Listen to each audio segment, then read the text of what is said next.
क्या आपको पता है कि मैदे की सोजिश में आप प्रोस्पैन सिरप को बगैर डॉक्टर से पूछे इस्तेमाल नहीं कर सकते। इसीलिए इस वीडियो में हम देखेंगे कि भाई इसका इस्तेमाल क्या है, कौन से अफराद को किस डोज में से इस्तेमाल करना है, कौन से अफराद को इसके इस्तेमाल से परहेज करना है और इसके पॉसिबल साइड इफेक्ट्स क्या हो सकते हैं। मैं हूं आपकी फार्मासिस्ट और आप देख रहे हैं कैच कॉन्सेप्ट्स, जहां आम अफराद को रोजमर्रा इस्तेमाल की मेडिसिन के साथ मेंटल, फिजिकल हेल्थ और उनके बेसिक कॉन्सेप्ट्स पर एजुकेट किया जाता है। इसलिए इस तरह की वीडियोस देखने के लिए और अपडेटेड रहने के लिए please subscribe to the channel and share this useful information with your friends and family. Prospan syrup के अंदर जो एक्टिव इंग्रेडिएंट यानी मेन इंग्रेडिएंट पाया जाता है वो हेड्रा हेलिक्स नामी एक प्लांट के पत्ते के एक्सट्रैक्ट से बनता है और बहुत यूजफुल है। ये डॉक्टर्स इसको बहुत प्रिस्क्राइब कर रहे हैं आजकल। क्लास ऑफ ड्रग इसकी एक्सपेक्टोरेंट है। अब ये बेसिकली करता क्या है इसको हम देख लेते हैं। हमारी जो सांस की नाली है उसके अंदर कुछ रिसेप्टर्स मौजूद होते हैं, ये उसकी रिस्पॉन्सिवनेस को बढ़ाता है ताकि जब नज़ला ज़ुकाम हो तो उसमें सांस की नाली में जकड़न हो जाती है, सांस लेने में तकलीफ होती है, तो वो सांस की नाली खुल जाती है और सांस लेना हमारे लिए आसान हो जाता है। इसीलिए ये स्पेज़मोलाइटिक है, यानी स्पेज़म को खत्म करता है, ब्रोंकोडायलेटरी है, सांस की नाली को डायलेट कर देगा, म्यूकस यानी जो बलगम है उसको खत्म करता है और खांसी में बहुत मुफीद साबित होता है। इसीलिए इसको जो भी हमारे नज़ला ज़ुकाम वाले डिसऑर्डर्स होते हैं जिसमें म्यूकस बहुत बढ़ जाता है, सांस की नाली के अंदर कंजेशन हो जाता है, इन चीज़ों में से इस्तेमाल किया जाता है। कुछ डॉक्टर्स इसको बहुत अगर पुरानी किसी की सांस की नाली की तकलीफ हो उसके इलाज के लिए भी इस्तेमाल करते हैं, लेकिन यहाँ पे आप खुद डिसाइड नहीं कर सकते कि आपने इसे इस्तेमाल करना है या नहीं करना है। आप खांसी, नज़ला ज़ुकाम में से इस्तेमाल कर सकते हैं, बाकी इसके यूज़ और इंडिकेशंस आप डॉक्टर पे छोड़ दीजिए। अब वो अफराद जिन्हें इसके इस्तेमाल से इज्तनाब करनी है उसके अंदर वो शामिल हैं जिन्होंने पहले कभी आईवी लीव एक्सट्रैक्ट का कोई और सिरप यूज़ किया हो और उन्हें हाइपर सेंसिटिविटी हुई हो, यानी सांस लेने में तकलीफ हुई हो, सूजन हो गई हो, एलर्जी हो गई हो, वो यूज़ ना करें। प्रेग्नेंट खवातीन और वो माए जिनके बच्चे मदर फीट में हैं वो इसे इस्तेमाल ना करें बगैर डॉक्टर से पूछा, और वो बच्चे जो 1 साल से कम उम्र है वो भी इसे इस्तेमाल नहीं कर सकते।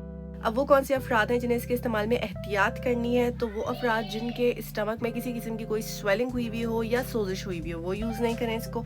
अगर आप दूसरा कोई कफ सिरप इस्तेमाल कर रहे हैं जिसमें कोडीन या डेक्स्ट्रोमेथॉर्फिन फार्मूला की दवा शामिल है तो आप इज्तनाब करें, क्योंकि फिर इफेक्ट बहुत ज़्यादा बढ़ जाता है। कभी कुछ लोग उसे बर्दाश्त नहीं कर पाते, कभी साइड इफ़ेक्ट्स बढ़ जाते हैं। और अगर किसी के बलगम में खून आ रहा हो, फीवर हो रहा हो जिसकी वजह से सांस लेने में तकलीफ हो रही हो, तो वहाँ आप इसे इसलिए इस्तेमाल ना करें कि आपका सांस लेना बेहतर हो जाएगा, क्योंकि अब ये कोई और कंडीशन है और इसे डॉक्टर ही ट्रीट करेगा। डेली डोजेस की क्या होनी चाहिए है, 1 साल से कम उम्र बच्चे तो ले नहीं सकते, लेकिन उससे बड़े बच्चे जो 6 साल के अंदर आते हों वो 2.5 ml दिन में 2 दफ़ा ले सकते हैं, यानी आधा चाय का चमचा।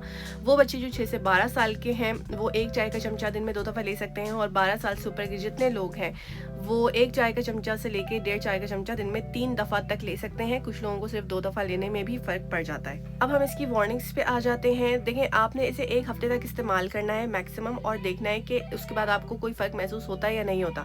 महसूस होता है तो आप इसे कंटिन्यू कर लें, लेकिन 2 हफ्ते से ज़्यादा आपने इसे इस्तेमाल नहीं करना और 2 हफ्ते तक यूज़ कर लिया है, कोई असर नहीं आ रहा, तो डेफिनेटली अपने डॉक्टर के पास जाके उसको बताइए ये बात कि आपको कोई फ़र्क महसूस नहीं हो रहा है। अगर आपने दिन में 3 डोजेस से ज़्यादा ले लिया है तो उसकी वजह से आपको उल्टी मतली जैसी फीलिंग्स आ सकती हैं और एक्साइटमेंट हो सकती है, जो कि नॉर्मल नहीं है।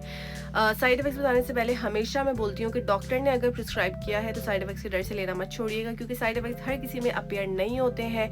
बहुत कम लोग होते हैं जिनमें अपेयर हों, और ज़्यादातर इसलिए अपेयर होते हैं क्योंकि आपने मेडिसिन का ओवर यूज़ किया होता है। साथ में बताने का मकसद सिर्फ यही है कि अगर अपेयर हो तो आपको पता हो कि वो इस दवा की वजह से हो रहे हैं, आप अपने डॉक्टर के पास जाएं, हो सकता है वो आपकी दवा चेंज कर दे, और दवा चेंज होने के साथ साइड इफेक्ट्स भी खत्म हो जाते हैं। पॉसिबल जो उसके साइड इफेक्ट्स हैं उसके अंदर कोई एलर्जिक रिएक्शन हो सकता है, जिसका जिक्र मैं पहले कर चुकी हूँ कि सांस लेने में तकलीफ हो, सूजन हो, स्किन लाल हो जाए, एलर्जी हो जाए, तो आपने वहाँ पे इसका इस्तेमाल रोक देना है।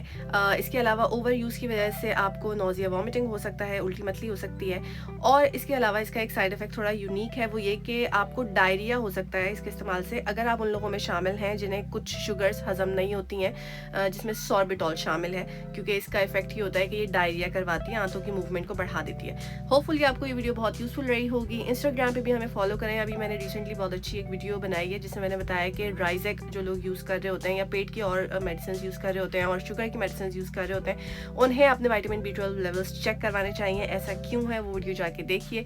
इसके अलावा यूट्यूब पे ही नेक्स्ट वीडियो देखने के लिए आप यहाँ पे क्लिक कर सकते हैं। Please subscribe to the channel if you have not, and thank you so much for watching.